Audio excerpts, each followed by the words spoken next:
নবীজি ১৫০০ বছর আগে বলেছেন পানি দাঁড়িয়ে খাবে না, খাবার দাঁড়িয়ে খাবে না।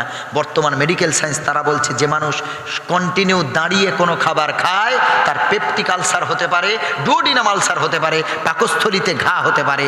এটা মেডিকেল সায়েন্স বর্তমানে স্বীকার করেছে। এই কথা তো ১৫০০ বছর আমার নবী আগে বলে গেছেন। সুবহানাল্লাহ। নবীজি বলেছেন কোনো খাবার দাঁড়িয়ে খাবে না, কারণ মানুষ যখন দাঁড়িয়ে খায় তার এই খাদ্য নালী স্ট্রেট থাকে। এই কারণে মানুষ যখন খায়, কোনো খাবার যখন খায়, এত গতিসম্পন্ন হয়ে যায়, এত মোশন আসে, গতি হয়।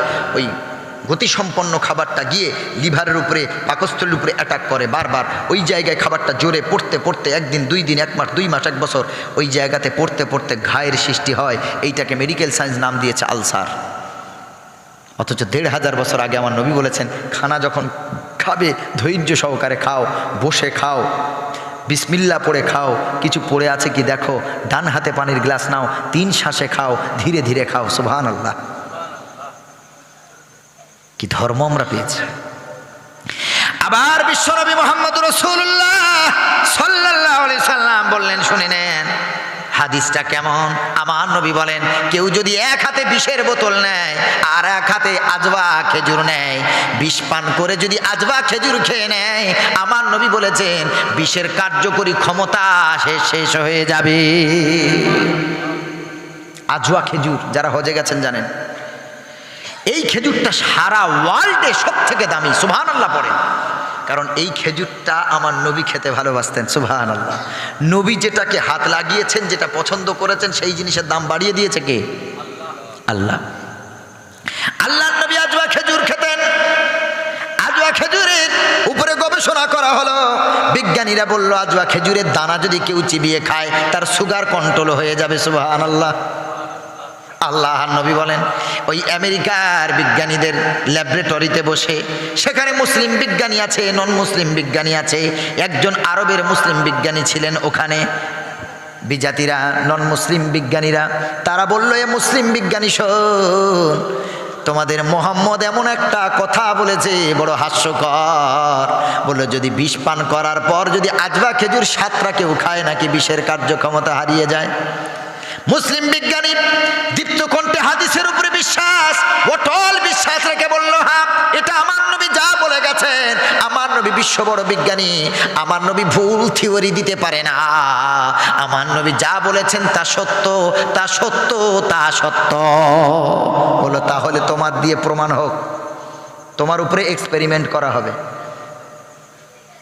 বলে আমরা তো খেয়ে মরতে চাই না, তুমি যখন তোমার নবীর প্রতি এত বিশ্বাস, হাদিসের প্রতি, তো এই পরীক্ষাটা তোমার উপরে করা হবে, কোনো অসুবিধা নেই, রাজি? আলহামদুলিল্লাহ। ইমানদার বিজ্ঞানী, ইমানদার বিজ্ঞানী। পৃথিবীর মানচিত্র যিনি প্রথম তৈরি করেছিলেন তিনি ছিলেন মুসলিম আরবের বিজ্ঞানী। জোরে বলেন সুবহানাল্লাহ। এরা তো পরে ধার করে করেছে। ও ভাইয়ের আমার, এরপরে তাকে এক হাতে বিষের ফাইল দেওয়া হলো, এক হাতে 7টা আজওয়া খেজুর দানা সহ দেওয়া হলো। মুসলিম বিজ্ঞানী বিসমিল্লাহ বলে বিষটা ঢক ঢক করে পান করেছে। কি বলে পান করেছে? জি, বিসমিল্লাহ বলে গেলাস তুলে গালে ঢেলে নিল, বিসমিল্লাহর ওসিলায় বিষ পানি হয়ে গেল। নারায়ে তাকবীর। এটা একটা গজল আছে না, ওই আজমিরা পারভিনের গজল, অনেক আগে শুনতাম। বিসমিল্লাহর কি বরকত। বিসমিল্লাহ বলে বিষটা ঢক ঢক করে, সব বিজ্ঞানীরা দেখছে আশ্চর্য দৃশ্য। বিষটা পান করেই সাথে সাথে বিসমিল্লাহ বলে 7টা আজওয়া খেজুর চিবিয়ে চিবিয়ে খেয়ে নিলেন। এরপরে 1 ঘন্টা, 2 ঘন্টা, 3 ঘন্টা, 4 ঘন্টা যায়, বিষের কোনো প্রতিক্রিয়াই তারা দেখতে পাচ্ছে না তার শরীরে। এরপরে বলল হলোটা কি? আশ্চর্য। সেখানে কতজন বিজ্ঞানী ছিল, তারা অবাক। বলল তাহলে এর ব্লাড টেস্ট করা হবে, এর মূত্র টেস্ট করা হবে, এর পটি টেস্ট করা হবে, টেস্ট করে দেখা হবে, ইউরিন টেস্ট করে দেখা হবে যে বিষ ওর শরীরে এখনো আছে কিনা। তারা তার মূত্র, তার আপনার কিনা পটি, তার ব্লাড নিয়ে টেস্ট করার পর তারা অবাক দৃশ্য দেখলো, তার শরীরে বিষের কোনো এক বিন্দু মাত্রাও কিছুই নাই। জোরে বলেন সুবহানাল্লাহ। ওই আমেরিকার ল্যাবে যতগুলো বিজ্ঞানী বসেছিল সবগুলো ওই মুসলিম বিজ্ঞানীর হাতে হাত দিয়ে কলেমা পড়ে একসাথে ইসলাম কবুল করেছে। জোরে বলেন সুবহানাল্লাহ। বিজ্ঞানময় ধর্ম আমরা পেয়েছি, বিজ্ঞানময় ধর্ম। এই তো 6 মাস আগে দক্ষিণ আফ্রিকাতে একজন মানুষ, এই গত বছর হজ করলেন, একটা খ্রিস্টান ধর্মযাজক, খ্রিস্টানের ধর্মগুরু স্বপ্ন দেখলো, কে যেন তাকে বলছে সবাইকে পাগড়ি পরতে আর পাঞ্জাবি পরতে। আলহামদুলিল্লাহ পড়ে 3 দিন এই স্বপ্ন দেখার পর তার আন্ডারে বহু চার্চ চলতো। এরপর বলল, শোনো তোমরা মুসলিম হয়ে যাও। আল্লাহর জাতের কসম, পত্রিকাতেও লেখা হয়েছে, খবরেও আছে, নিউজেও আছে, এখনও দেখলে দেখতে পারেন। 10,000 খ্রিস্টান একদিনে তার হাতে হাত দিয়ে ইসলাম কবুল করেছে। জোরে বলেন সুবহান। কত হাজার? 10,000। সত্য কখনো চেপে থাকতে পারে গো? সত্যের প্রকাশ বাড়বে, মিথ্যা কখনো সত্যের কাছে জিততে পারবে না, ও পরাজয় লাভ করবেই। মিথ্যা কখনো আগাতে পারে না, সত্যেরই জয় হবে, ধৈর্য ধরতে হবে। আল্লাহ রাব্বুল আলামিন এবার বলেন রমজানের গুরুত্ব কত। তাহলে এইবার আপনাকে বলি, মা যেমন চায় না সন্তানের ক্যান্সার হোক, বাপ যেমন চায় না সন্তানের কোনো নেশা করে তার কোনো রোগাক্রান্ত হোক, আমার আল্লাহ আমাদের মায়ের থেকে বহু গুণে ভালোবাসে। এই কারণে আল্লাহ আমাদের কোলেস্টেরলের মাত্রা কন্ট্রোলে রাখতে চায়, কারণ তারা গবেষণা করে বলেছে রমজানের রোজা যারা রাখে তাদের কোলেস্টেরল হাই হয় না। জোরে বলেন সুবহানাল্লাহ। কোলেস্টেরল হাই হয় না। কোলেস্টেরল মানে হার্টের চর্বি। হার্টের যে দুটো ধমনী থাকে, একটা থেকে ব্লাড ছড়িয়ে যায় আর একটা থেকে ব্লাড আসে, একটা থেকে অক্সিজেন ছড়ায় আর একটা থেকে আবার আসে। এই 2 ধমনীতে যখন কোনো একটা নালীতে, মনে করেন একটা নালা, যেই নালাতে সবসময় পানি যায়, পেশাব যাচ্ছে, ওই নালাতে আপনার ময়লা জমে না? জমে না। একটা পাইপ, সবসময় পানি যেতে যেতে ময়লা জমে, তখন পাইপটার এই যে ট্যাপ কল মনে করেন, যে ট্যাপ কলের মুখ থাকে জালের মতো মুখটা, ওইগুলো আস্তে আস্তে পানি পড়তে পড়তে ওখানে আপনার ময়লা জমে না? জমে না? জমে। তেমন হার্টের যে নালী আছে, যে 8টারই ধমনী আছে, এই ধমনীতে যে ব্লাড যাওয়া আসা করে, এই ব্লাড যাওয়া আসা যেখান থেকে করে, ওই নালীর ভিতরে চর্বি জমে গিয়ে ব্লাডগুলো ঠিকভাবে যেতে পারে না, তখনই হার্টের যন্ত্রণা শুরু হয়, তখনই স্ট্রোক করে মানুষ, তখনই হার্ট অ্যাটাক করে। মুসলমান বাবাজি, মেডিকেল সায়েন্স গবেষণা করে বলছে যারা রোজা করবে, ভুখা থাকবে, তাদের এই কোলেস্টেরলের মাত্রা কমবে, সুগারের মাত্রা কমবে, কন্ট্রোল হবে। জোরে বলেন সুবহানাল্লাহ। প্রেশার তাদের কম থাকবে, লেভেলে থাকবে। রমজানের রোজা ছাড়বেন না, এটা আমাদের উপকার। আল্লাহ আমাদের ভালোবাসেন, রোগমুক্ত করতে চান, তাই আল্লাহ আমাদের রোজা বাধ্যতামূলক করেছেন। জোরে বলেন না সুবহানাল্লাহ। এই জন্য আল্লাহ আমাদের নারাজ হয়ে রোজা দেননি। আল্লাহ রাব্বুল আলামিন বললেন, কুতিবা আলাইকুমুস সিয়ামু কামা কুতিবা আলাল্লাযীনা মিন ক্বাবলিকুম লাআল্লাকুম তাত্তাকুন।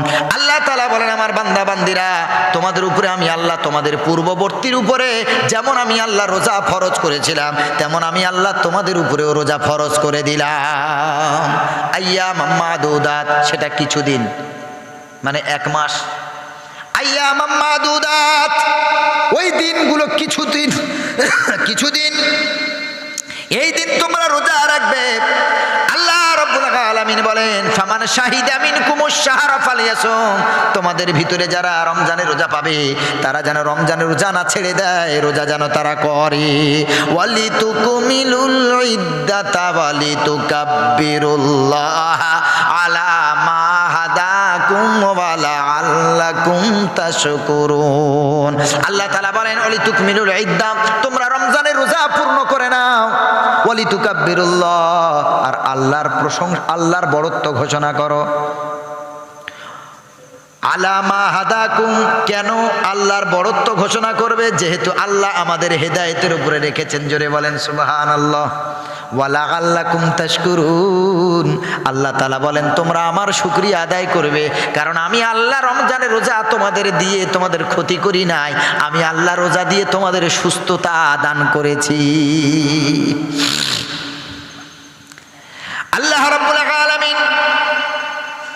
রমজানের রোজা আমাদের বাধ্যতামূলক করলেন, কিন্তু তারপরে আমার আল্লাহ কত বড় দয়াবান, সুস্থ মানুষ যারা তাদের রোজা ছাড়ে নাই। আল্লাহ কত বড় দয়াবান, যেই রোজা এত বাধ্যতামূলক আবার কিছু মানুষের জন্য সেই রোজার ছাড়ও আছে না নাই? সুবহানাল্লাহ, আল্লাহর কত দয়া। কাদের জন্য রোজা ছাড় দিয়েছেন আল্লাহ? আল্লাহ রাব্বুল আলামিন বলেন, ফামান কানা মিনকুম মারিদান, তোমাদের ভিতরে যারা অসুস্থ থাকবে, এমন অসুস্থ যেখানে মেডিসিন নিতেই হবে, ডাক্তার বলে দিয়েছে যদি রোজা রাখো তো এই রোগটা বাড়বে, ওই জায়গায় আপনার ডাক্তারের পরামর্শ অনুযায়ী ছাড়বে। আমার আল্লাহ তাআলা বলে যদি তুমি এমন অসুস্থ হও যেখানে ডাক্তার তোমার পরামর্শ দিয়েছে তোমাকে রোজা ছাড়তে হবে, এই জায়গাতে আল্লাহ তাআলা রোজা মাফ করেছেন। তাহলে আল্লাহ দয়া করলেন না করলেন? সুস্থ মানুষের জন্য একরকম আল্লাহ বললেন, অসুস্থদের জন্য আর একরকম। আল্লাহ তাআলা বলেন ফামান কানা মিনকুম মারিদান আও আলা সাফারিন, যারা সফরে থাকবে, যারা ভ্রমণে থাকবে, আল্লাহ তাআলা বলেন তাদের জন্য আমি আল্লাহ রোজা মাফ করেছি। জোরে বলেন না সুবহানাল্লাহ। তাহলে যারা অসুস্থ হবে, যারা ভ্রমণে থাকবে, সফরে থাকবে, মানে মুসাফির, ফাইদ্দাতুম মিন আইয়ামিন উখর, তাদের রোজা ওই কদিন, যে কদিন তারা ভ্রমণে থাকবে, যে কদিন তারা অসুস্থ থাকবে, সেই কদিন তাদের রোজা ছাড়, রোজা করবে না, না করতে পারে।